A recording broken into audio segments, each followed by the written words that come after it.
Buenas tardes, hermanas y hermanos. Bienvenidos a este estudio devocional que hemos estado realizando en el Salmo 46 y hoy día es nuestro último estudio de este salmo que es uno de los salmos quizás conocidos, favoritos de los creyentes. Hemos estado considerando obviamente su composición, sus temas principales y ya estamos llegando a la conclusión del salmo. Ayer hablábamos de que el salmo, la tercera parte del salmo, entre los versículos 8 y 11, comienza con dos verbos en imperativo. Y estos verbos imperativos lo que hacen es cumplir una función mandatoria, invitación mandatoria a venir y contemplar las obras de Yahvé. Las obras dejan en evidencia que Él es el único que tiene el poder para, por ejemplo, en el contexto aquí, hacer cesar las guerras. Su área de influencia va más allá, como dice el versículo 9, va más allá de los límites, a los extremos de la tierra. Sus obras que se asocian a los eventos pasados han sido una demostración de su infinito poder, de su infinita capacidad. Por eso es que el pueblo de Dios confía en Dios, porque es un Dios que es capaz, totalmente capaz, absolutamente, ilimitadamente capaz. El versículo 10 es el versículo quizás más conocido, o uno de los más conocidos, junto con el versículo 1, Dios es nuestro amparo y fortaleza, ¿verdad? Y el versículo 10 es también uno de los más conocidos de los salmos. Estad quietos y conoced que yo soy Dios. Seré exaltado entre las naciones. Seré enaltecido en la tierra. Yahvé de los ejércitos, Yahvé Tsebaot, está con nosotros. Nuestro refugio es el Dios de Jacob.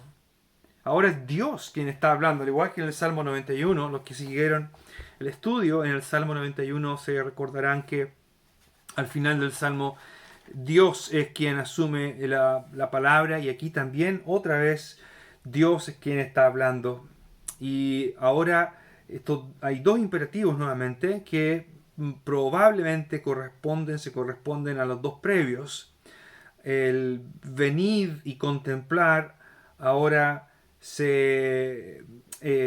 tienen su paralelo en los verbos estar quietos y conocer. El verbo estar quieto es un verbo muy llamativo, es muy notable este verbo, porque no aparece tantas veces en el Antiguo Testamento. Aparece 46 veces este verbo.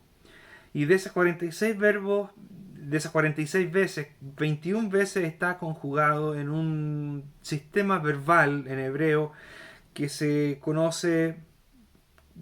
entiende como un sistema llamado causativo.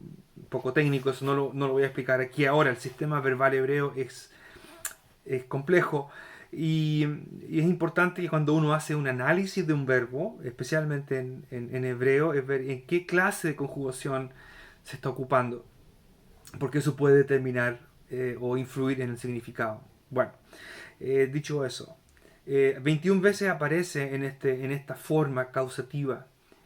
Lo llamativo de este verbo realmente es que cuando uno lee el español, dice estar quietos, da la idea de esto, estar quietos, ¿verdad? Estar tranquilo. La Septuaginta en inglés lo traduce así, relax, relájense. El verbo realmente tiene la idea, la connotación de dejar de hacer algo, o también tiene idea de soltar algo, de dejarlo ir. Se ocupa bastante, es muy interesante su uso cuando Dios es la persona que va a hacer algo con respecto, por ejemplo, a Israel.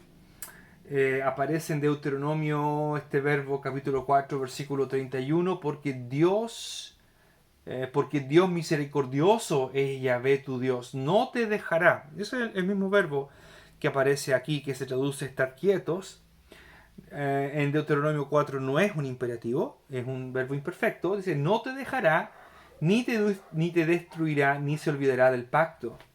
En Deuteronomio 31:6, esforzaos y cobrad ánimo, no temáis ni tengáis miedo de ellos, porque Yahvé tu Dios es el que va contigo, no te dejará, no te abandonará, no te dejará caer, no te dejará en esa condición de caer o ser atacado, etc., ni te desamparará.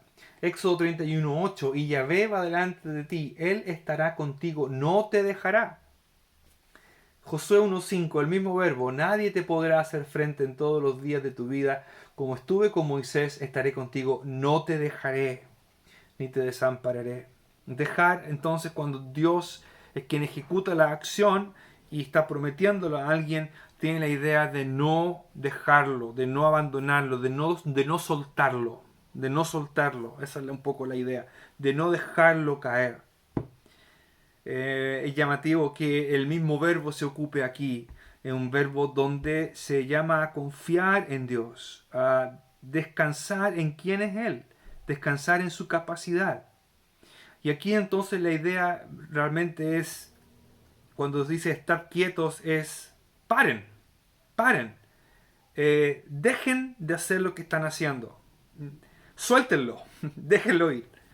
Y en el contexto creo que podemos pensar que los primeros en recibir este mandato son las naciones y los reinos, que como ya hemos visto en estudios pasados, son los que, al igual que las aguas turbulentas, rugen y provocan caos, estas naciones han intentado sublevarse, rugir contra la ciudad de Dios. Evidentemente ya hemos visto ayer que Dios dice no. Dios es quien hace cesar las guerras. Dios tiene esa capacidad. En vez de estar tratando de guerrear contra la ciudad de Dios, lo que tienen que hacer es parar de hacer eso. Dejen de batallar. Dejen de guerrear contra la ciudad de Dios. No van a poder conmoverla porque Dios está en medio de ella. Dejen todo esfuerzo humano inútil. Dejen de perseguir sus propias expectativas, sus propias metas y objetivos personales, muchas veces egoístas y dañinos. Dejen de hacerlo. Paren. Dejen de hacerlo. Y reconozcan. La idea de conocer, aquí el verbo conocer es un verbo que es más que simplemente el reconocimiento de algo o estar consciente de algo. Más bien, cuando este verbo se ocupa en hebreo, tiene muchas veces la connotación de conocer algo de manera más cercana, de una manera más íntima, reconocer algo. Y eso es como algunos lo traducen aquí. Paren, deténganse y reconozcan que yo soy Dios. Dejen de hacer lo que están haciendo. Dejen de tratar de hacer estas guerras. Dejen de pelear. Paren lo que están haciendo y reconozcan que yo soy Dios. Y luego el salmista dice que yo seré exaltado entre las naciones, que yo seré exaltado en la tierra. Dios es el único que va a ser exaltado. Dios es el único que puede ser puesto arriba. Es muy llamativo, ¿verdad?, que la idea de ser exaltado se relaciona con la idea de Dios como el Altísimo. Y Dios se menciona en el versículo 4 como el Altísimo, el que está sobre todo. Él es el único que puede ser exaltado. En Salmo 57, 5 y 11, el mismo versículo se repite, dice: exaltado seas sobre los cielos, oh Dios, sobre toda la tierra sea tu gloria. Y la idea de ser exaltado es que no hay nadie más que pueda estar paralelo a Él. No hay quien pueda ser comparado a Dios. Esto es lo que realmente la humanidad debería ser.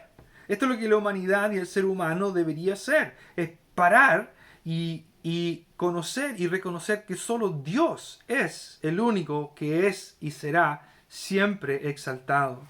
Conocer a Dios es lo que realmente, reconocer a Dios es lo que todo ser humano debería ser.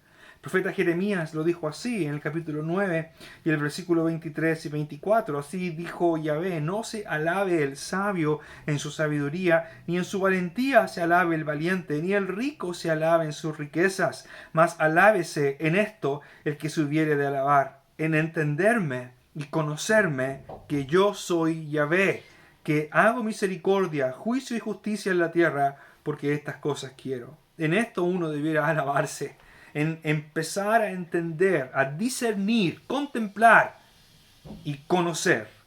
Yadá, el mismo verbo que aparece acá, quién es Dios. El contexto del Salmo sugiere que este llamado a detenerse, a parar, es un llamado a las naciones a detener su actividad bélica infructuosa en contra de Dios, y en vez de eso reconocer quién es Dios y reconocer que Él es el único que será exaltado. Pero también el llamado es sin duda al pueblo de Dios que está cantando este salmo. Es un mandato también a ellos parar, a detenerse.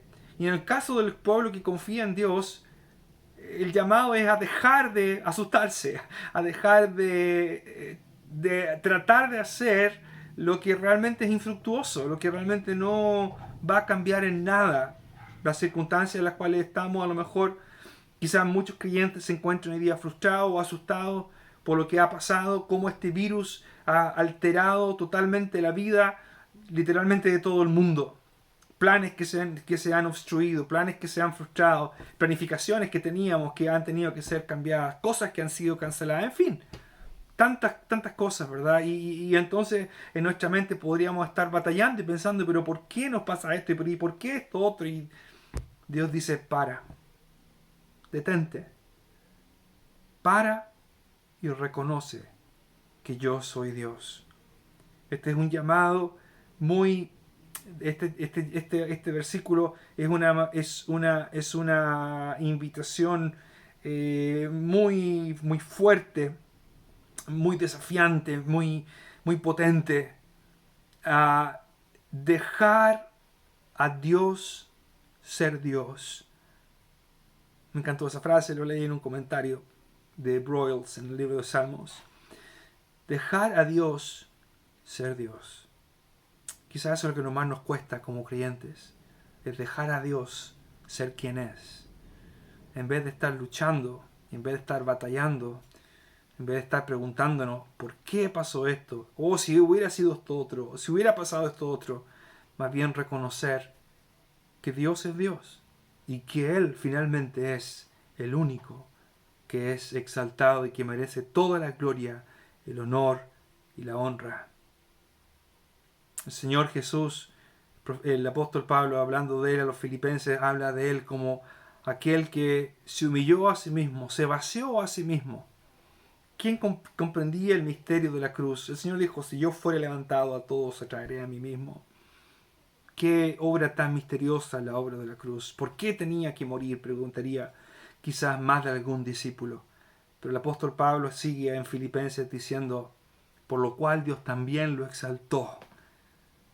Por lo cual Dios también lo exaltó y le dio un nombre que es sobre todo nombre, para que en el nombre de Jesús se doble toda rodilla de los que están en la tierra y debajo de la tierra, y toda lengua confiese que Jesucristo es el Señor. Dios es Dios. ¿Qué tenemos que hacer como el pueblo de Dios? Detenernos, dejar de batallar y confiar que Dios es un Dios bueno, compasivo, misericordioso. Nunca te dejaré, nunca te abandonaré. Son las promesas que Él hizo al pueblo de Israel en Deuteronomio y a Josué también. Un abrazo, hermanas y hermanos. Espero que hayan disfrutado y que este salmo haya sido de ayuda, de consuelo y también de aprendizaje, de que nuestro concepto de Dios haya podido ser expandido y enriquecido, que podamos seguir confiando en Él. Un abrazo.